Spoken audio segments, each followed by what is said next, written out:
Hey friends, welcome back to the OT Minute. My name's Arno. In today's video, we are going to be talking about in-hand manipulation skills. Specifically, we will look at 5 super common skills that many of us, including our clients, use on a daily, if not hourly basis. In-hand manipulation skills are skills that allow us to hold and move objects within one hand. It involves incredibly graded and coordinated fine motor movements. These skills are naturally not gained overnight and are usually developing throughout childhood. In this video, probably won't be diving into the development of fine motor skills, but maybe in a future video. Now, the first in-hand manipulation skill is finger to palm translation. Finger to palm translation is simply taking something that we're holding in our fingers and moving it from our fingers to the palm of our hands. A simple example would be moving a pencil from the tip of our fingers to the palm of our hands. The second in-hand manipulation skill is just the opposite of the previous skill. It is palm to finger translation. As you can probably guess, this is taking something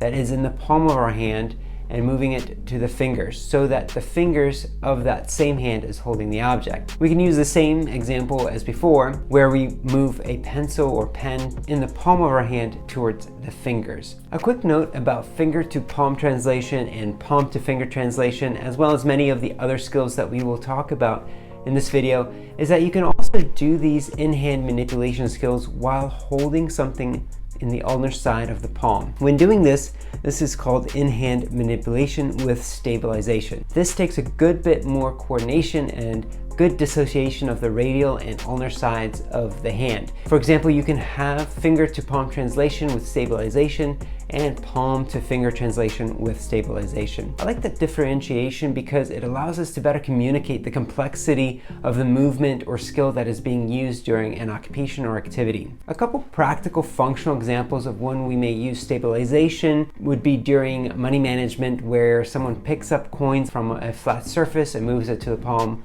of the hands, and then placing it one by one in a wallet, piggy bank, or some other container. Games with small pieces can also be meaningful and fun ways to incorporate the use of these skills. In-hand manipulation skill number 3 is shifting or scooting, which is when we move objects between our fingers to reposition it on our finger pads. This is a skill that we use often with a pencil, where we scoot the pencil along our fingers so that it is at the correct position to begin writing or erasing. Another example would be shifting a comb with our hand to a more optimal position, or separating playing cards, pushing a card in a linear direction along one's fingertips, or shifting a paper while cutting to maintain effective paper tension and positioning. Our fourth in-hand manipulation skill is simple rotation. This is when someone turns or rolls an object in their hand less than or equal to 90 degrees. A common example of this would be when someone picks up a pencil to begin writing. Another example would be to turn your phone from vertical to horizontal when you want to watch a video.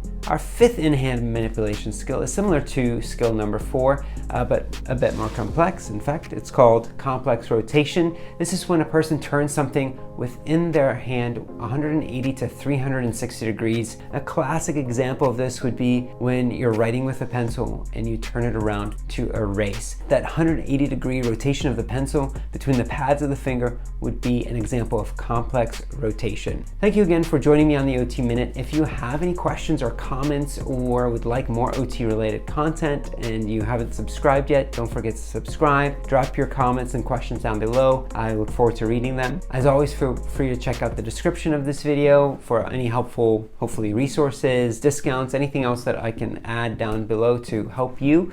I will try to do that. Otherwise, have a great day. Stay occupational, my friends, and I'll see you in the next video.